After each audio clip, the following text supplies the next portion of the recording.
वंदे पुरुषोत्तमम। श्री राम बसावन सिंह जी जीवननाथ जगन्नाथ किताब के प्रथम खंड में व्यथाहारी की व्यथा नामक शीर्षक में लिखते हैं कि जीवन स्वामी श्री श्री ठाकुर अनुकूल चंद्र जी ने अपने शरणागत भक्त या जीव को अभयदान देते हुए श्री मुख निःसृत अपनी अमीय दिव्य वाणी के रूप में युग युग के लिए आशीर्वाद दिया।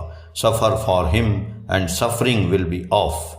उनके लिए कष्ट सहन करो, तुम्हारा कष्ट मिट जाएगा। घटना सन 1960-62 ईस्वी के बीच के ही किसी एक दिन की है। भक्त परिवेष्टित दयाल ठाकुर अपने पार्लर में श्वेत शुभ्र सैया से समाच्छादित चौकी पर बैठे कुछ बातचीत कर रहे हैं। मैं भी सामने बैठा सभी के साथ उनकी भुवन मोहिनी दिव्य अपरूप मुखमंडल की शोभा का अपने भाग्यशाली त्रिसित नयनों से पान करता हुआ उनके श्रीमुख निःसृत दिव्यवाणी सुधा का पान कर धन्य धन्य हो रहा हूँ। सभी के तन मन मालूम पड़ते हैं जैसे निश्चल निश्चेष्ट हो गए हैं। शुद्र प्राण मानो महाप्राण में एकाकार होकर सहज समाधि की अवस्था को प्राप्त कर गए हैं। ऐसे ही देव दुर्लभ परिवेश को अचानक जैसे एक झटका सा लगता है।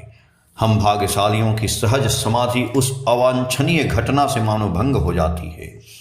सत्संग के ही एक विशिष्ट कर्मी अपने अभाव की बात से श्री ठाकुर को निवेदन करते हुए बोल बैठते हैं, ठाकुर अब मुझसे नहीं हो रहा, मेरी अवस्था ऐसी हो गई है कि मैं रास्ते पर आ जाऊंगा।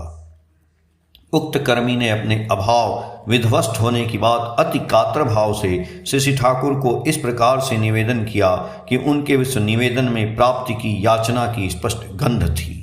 सहज करुणा दया निधान दयाल ठाकुर अपने इन शिष्य के मुंह से इनके अभाव या इस प्रच्छन्न याचना को सुनकर उपस्थित सभी से कुछ न कुछ संग्रह करने लगते हैं। अपने प्रभु का आदेश समझकर एवं सुनकर उपस्थित भक्त शिष्यगण जिससे जो कुछ भी कहा गया था, जिससे जो बन पड़ा, भिक्षाटन करके या अपने पास से लाकर श्री ठाकुर को देने लगे। संग्रहित रुपए उन कर्मी को देने के उपरांत ही श्री ठाकुर स्नान करने जाते हैं। इसी कारण आज प्रभु के भोग के निश्चित समय में भी विलंब हो जाता है। उपस्थित हम सभी भी इसी कारण अत्यंत क्षुब्ध होते हैं। आज की इस घटना से मेरे मन में जो कष्ट हुआ तथा उक्त कर्मी के प्रति जो अश्रद्धा हुई उसे मैं किसी भी तरह भूल नहीं पा रहा था। इसीलिए एक दिन श्री ठाकुर के एकाकी सानिध्य का सुयोग पाकर इसी घटना का ख्याल कर मैं उनसे एक प्रश्न पूछ बैठा। इष्ट गुरु या अपने जीवन स्वामी से कुछ मांगना चाहिए कि नहीं? श्री ठाकुर कहते हैं, निहायत ही असमर्थ होने पर मांगा जा सकता है।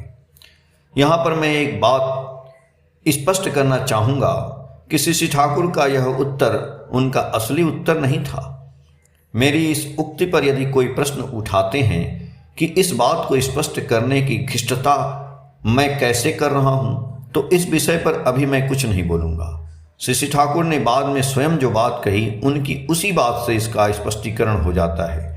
पर यहाँ सभी को यह बात मालूम होना चाहिए कि उनका असली उत्तर मेरे प्रश्न के उत्तर स्वरूप यही होता कि अपने इष्ट गुरु या आचार्य से कुछ नहीं मांगना ही अच्छा है। मेरी बात या मेरे अनुमान की यथार्थता श्री ठाकुर के श्रीमुख निःसृत बातों से ही प्रमाणित हो जाएगा।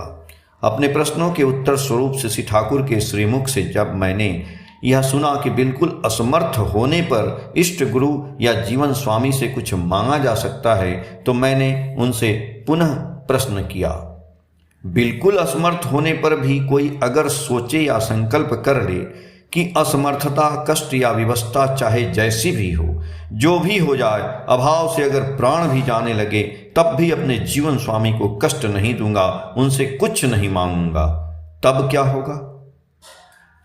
अब आप समझिए कि मैं आप लोगों से क्या बताऊं। यह बात मेरे मुंह से निकलते ही दयाल ठाकुर का श्री मुखमंडल अत्यंत आनंद के परम भाव से उद्दीप्त हो उठा, दिव्य मुस्कान सहित खिल उठा।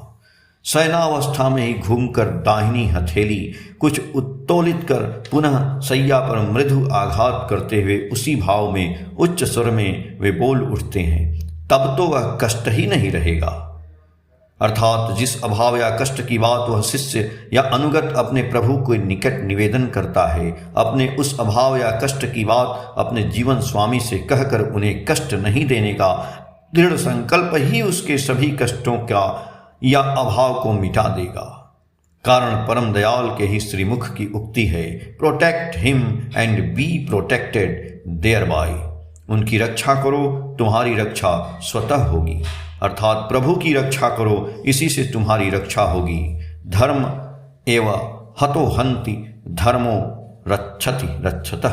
धर्म की हत्या करो, धर्म तुम्हारी हत्या कर देगा। धर्म की रक्षा करो, धर्म तुम्हारी रक्षा करेगा। इन उद्धतियों के साथ ही मैं आप लोगों से अपनी स्वल्प समझ, बोध, ज्ञान या अनुभव के अनुसार उपयुक्त घटना के संबंध में एक और बात को यहाँ स्पष्ट कर देना चाहता हूँ कि श्री ठाकुर ने अपना असली उत्तर मेरे प्रथम प्रश्न के समय ही क्यों नहीं दिया।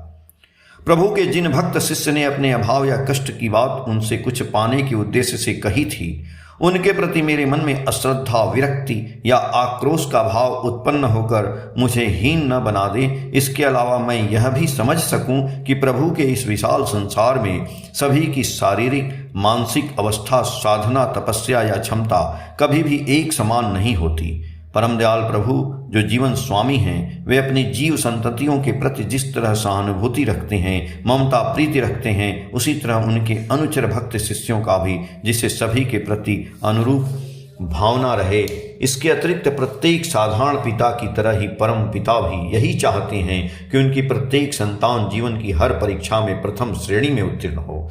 किंतु द्वितीय या तृतीय श्रेणी में उत्तीर्ण होने वाले अथवा अनुत्तीर्ण होने वाले अपनी गोद के लाल के ऊपर भी कभी भी वे कैसे अपनी करुणा, प्रीति, सहानुभूति या वात्सल्य की छाया को बिल्कुल हटा ले सकते हैं या उसके प्रतिकूल हो सकते हैं। यह बात अलग है कि शाश्वत विधि विधान के नियंता या विधाता के रूप में उनके द्वारा निर्धारित कर्मों के फल तो जीव को भोगने ही पड़ते हैं। इसीलिए गीता में भगवान कृष्ण कहते हैं, मयि सर्वाणि कर्माणि सन्न्यस्याध्याय तम चेतसा निराश निर्मोम भूत्वा युद्धस्य विगत ज्वरः। ध्यान निष्ठ चित्त द्वारा सभी कर्मों को मुझ पर ही समर्पित करके आशा रहित, ममता रहित एवं संतान परहित होकर युद्ध करो। इस युक्ति के माध्यम से प्रभु ने जीव को अपने कर्मों के कुफल से रक्षा का उपाय भी बता दिया है। जीवननाथ जगन्नाथ प्रथम खंड के पेज संख्या 50, 51, 52, 53 और 54 से। जय गुरु।